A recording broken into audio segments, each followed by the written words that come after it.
माझ्याकडे पर्सनल काउन्सिलिंगसाठी जे काही विद्यार्थी आलेले आहेत, त्या विद्यार्थ्यांच्या कॉलेज लिस्ट बनवण्यामध्ये मी व्यस्त असल्यामुळे काही दिवस म्हणजे 2 दिवस झाले असतील, माझे व्हिडिओज काही YouTubeवर मी अपलोड करू शकलो नाही.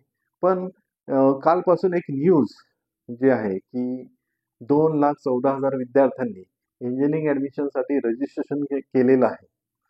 तर यामुळे त्या न्यूजमुळे विद्यार्थी आणि पालकांच्या मनामध्ये अनेक प्रश्न निर्माण झालेले आहेत, की यावर्षी इंजिनिअरिंग ॲडमिशनसाठी कॉम्पिटिशन वाढते का?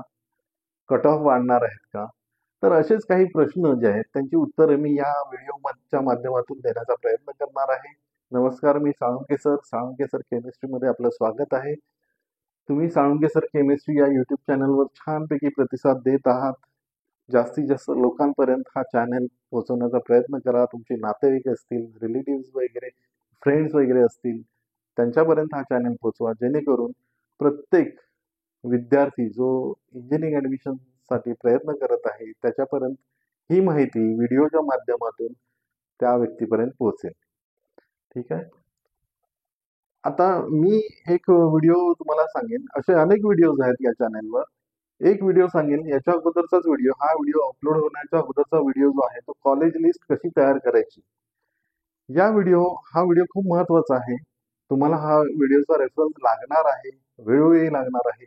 तुम्ही जेव्हा कॉलेज लिस्ट तयार करायला बसणार आहात, तुमचे पॅरेंट्स असतील म्हणजे विद्यार्थी प्लस पॅरेंट आणि तुम्हाला गाईड करणारे एखादे टीचर असतील, जेव्हा तुम्ही ही लिस्ट तयार करायला बसणार आहात, तेव्हा खूप गोष्टी तुम्हाला लक्षात ठेवायच्या आहेत.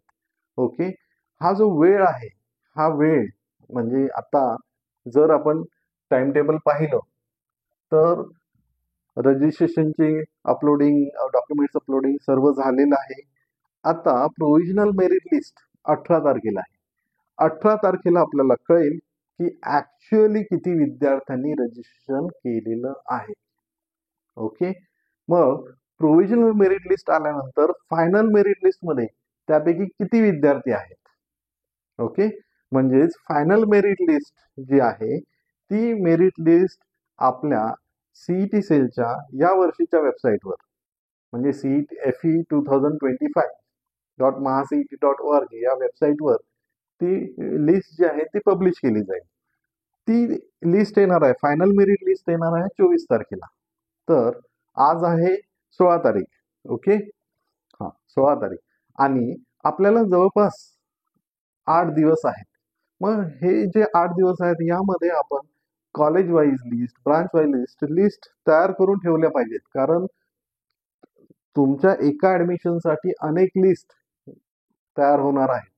हो, कारण किती ऑप्शन्स तुम्हाला भरायचे आहेत, तर मॅक्झिमम सीईटी सेल सांगतं मॅक्झिमम 300 ऑप्शन्स भरायचे आहेत. जेव्हा आपण 50 ऑप्शनकडे पाहायला जातो तर हा ऑप्शन वर ठेवायचा, हा ऑप्शन खाली ठेवायचा, यामध्ये आपलं कन्फ्युजन होतं. तर 300 ऑप्शन्स जर आपल्याला भरायचे असतील तर कन्फ्युजन हे नक्कीच होणार आहे. तर तुम्ही काय करू शकता की जी मेथड इथे या व्हिडिओमध्ये जी मेथड तुम्हाला सांगितलेली आहे, तुम्ही कोणत्या ठिकाणी राहता, त्या ठिकाणापासून तुम्ही कोणत्या कॉलेजपर्यंत प्रयत्न करताय ऍडमिशनचा, त्या कॉलेजचे रिव्ह्यूज काय आहेत, त्या कॉलेजमध्ये तुमचा एखादा नातेवाईक किंवा एखादं वडिलांचे मित्रांचा मुलगा वगैरे, मुलगी वगैरे त्या कॉलेजमध्ये आहे का, अशा प्रकारे माहिती मिळवण्याचा प्रयत्न करा. तिथे कॉलेजला हॉस्टेल आहे का, मेस फॅसिलिटीज कशा आहेत, कॉलेजच्या वेबसाईटवर जाऊन पहा, प्लेसमेंट्स कसे आहेत. या सर्व गोष्टींचा विचार तुम्हाला कॉलेज लिस्ट तयार करताना करावा लागणार आहे. या सर्व गोष्टींचा विचार करावा लागणार आहे. तर इथे जर तुम्हाला पर्सनलाइज गायडन्स हवं असेल तर मी तुम्हाला सुरुवातीपासूनच सांगत आलेलो आहे की इथे गुगलचा एक फॉर्म दिलेला आहे, तो फॉर्म फिलअप करायचा. अजूनही तुम्ही जर व्हॉट्सअप ग्रुप जॉईन केला नसेल तर व्हॉट्सअप ग्रुपची लिंक सुद्धा मी माझ्या चॅनलवर इथे डिस्क्रिप्शन मध्येच दिलेली आहे. आता जेव्हा आपण इथे प्रोव्हिजनल मेरिट लिस्ट नंतर जेव्हा फायनल मेरिट लिस्ट येईल, तेव्हा फायनल मेरिट लिस्ट नंतर आपल्याला एक्झॅक्ट कळणार आहे की आपला रँक इथे प्रोव्हिजनल मेरिट लिस्ट मध्ये कळणार आहे की आपण कुठे आहोत, अंदाजे कळणार. पण 24 तारखेला जी मेरिट लिस्ट येईल ती आपल्यासाठी खूप महत्वाची आहे आणि त्यानुसारच आपलं कॉलेज लिस्ट बनवलेली आहे ती कॉलेज लिस्ट असली पाहिजे. आता जो काही कालपासून जी काही न्यूज आलेली आहे की 2,14,000 विद्यार्थ्यांनी रजिस्ट्रेशन केलेलं आहे, तर कॉम्पिटिशन वाढणार आहे का? तर हो, नक्कीच कॉम्पिटिशन वाढणार आहे. पण या कॉम्पिटिशन मध्ये असेही काही विद्यार्थी आहेत की जे जोसा थ्रू NIT किंवा IIIT ला प्रयत्न करणारे होते. लक्षात येत आहे? म्हणजे जर त्यांना NIT किंवा IIIT मिळालं तर ते या कॉम्पिटिशन मधून बाहेर जातील. म्हणजे तिथे जर त्यांना चांगलं कॉलेज मिळालं तर ते तिथलंच कॉलेज निवडतील ना. आता जर आपल्या कॅप राऊंड थ्रू होणारे ऍडमिशन जे आहे, ज्या विद्यार्थ्यांनी रजिस्ट्रेशन केलेलं आहे आणि असेही काही विद्यार्थी आहेत त्यामध्ये की जे समजा मी आता इथे आपली वेबसाईट ओपन केली CET सेलची, तर अंडर ग्रॅज्युएट कोर्सेसमध्ये असेही काही विद्यार्थी आहेत की जे बीटेकला सुद्धा ट्राय करणार आहेत, BE बीटेकला, आणि बी फार्मसीसाठी सुद्धा त्यांनी रजिस्ट्रेशन सुरू केलं असेल. कारण इथे पहा, ते बी फार्मसीचं रजिस्ट्रेशन सुरू झालेलं आहे. आणि जर बी फार्मसी सुद्धा प्रयत्न करणाऱ्या विद्यार्थ्यांना चांगलं बी फार्मसी कॉलेज मिळत असेल, कारण बी फार्मसीसाठी PCM किंवा PCB ग्रुप असे दोन्ही ग्रुप अलाउड आहेत. मग ज्या विद्यार्थ्यांना बी फार्मसीमध्ये चांगला कॉलेज मिळत असेल तर ते विद्यार्थी या BE बीटेक इंजिनिअरिंग कॉलेजच्या कॉम्पिटिशन मधून बाहेर पडतील. ओके, तर हे दोन मुद्दे होते की एक NIT आणि IIIT मध्ये ऍडमिशन मिळणारे, जोसा थ्रू ऍडमिशन मिळणारे हे कॉम्पिटिशन मधून बाहेर जाणार आहेत आणि बी फार्मसीमध्ये चांगलं कॉलेज मिळणारे ते विद्यार्थी सुद्धा या BE बीटेकच्या कॉम्पिटिशन मधून बाहेर पडणार आहेत.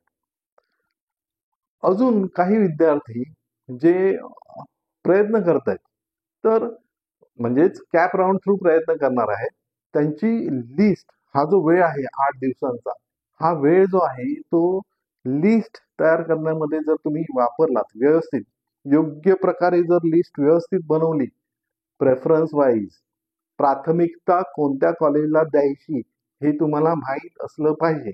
त्यानुसार जर व्यवस्थित लिस्ट बनवली तर नक्कीच तुम्हाला कॅप 1 मध्येच कॉलेजचं म्हणजे नाव येईल किंवा कॉलेजचं सिलेक्शन झालेलं आहे असं ते कॅप 1 मध्येच तुमचं कॉलेज एक प्रकारे मिळेल तुम्हाला.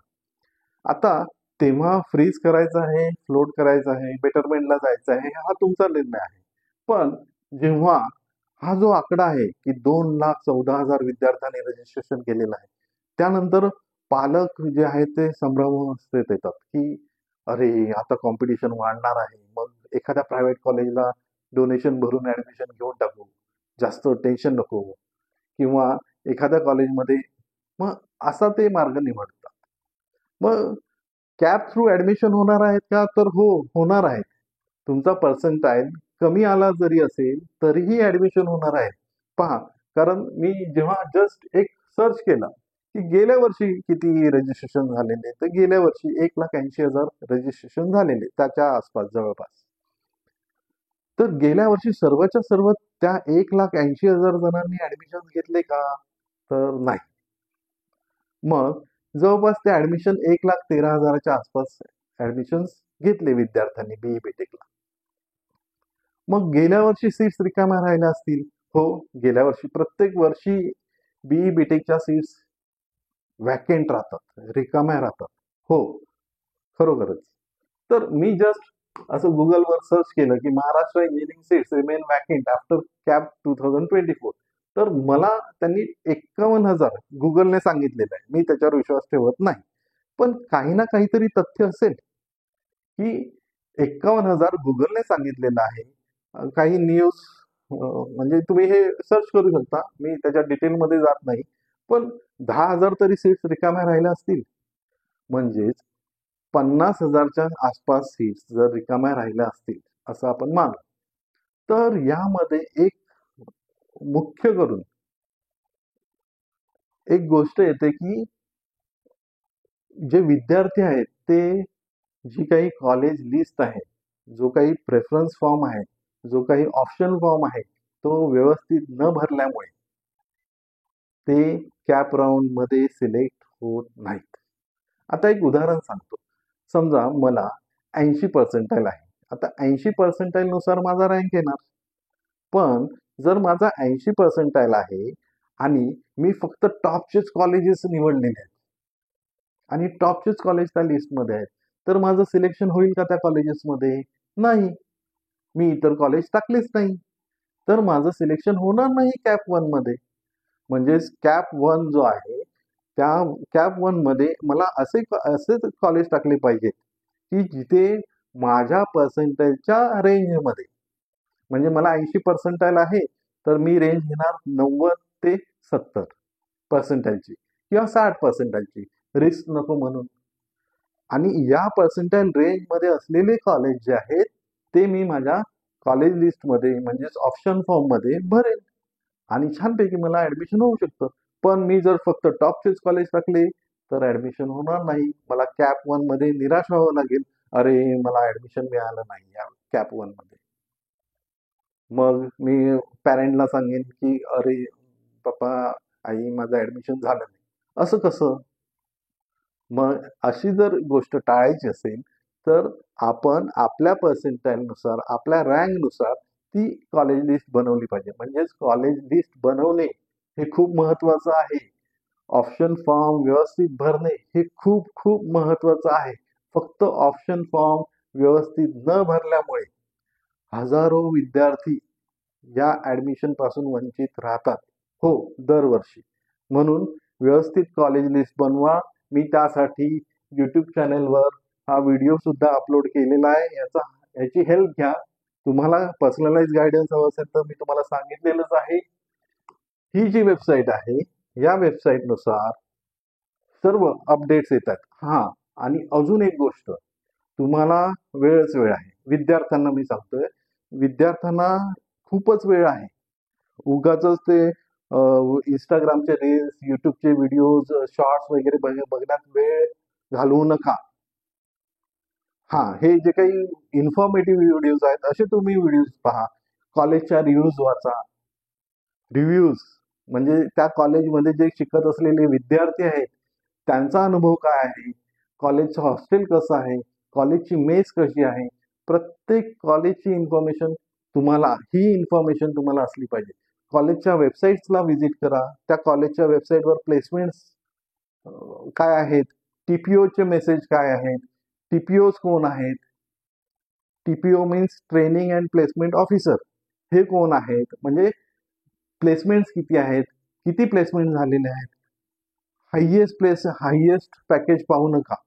मी सांगेन जे एव्हरेज पॅकेज आहे ते चेक करा, त्या कॉलेजचं किती आहे आणि त्यानुसार ते कॉलेज तुमच्या कॉलेज लिस्टमध्ये असलं पाहिजे असं मला वाटतं.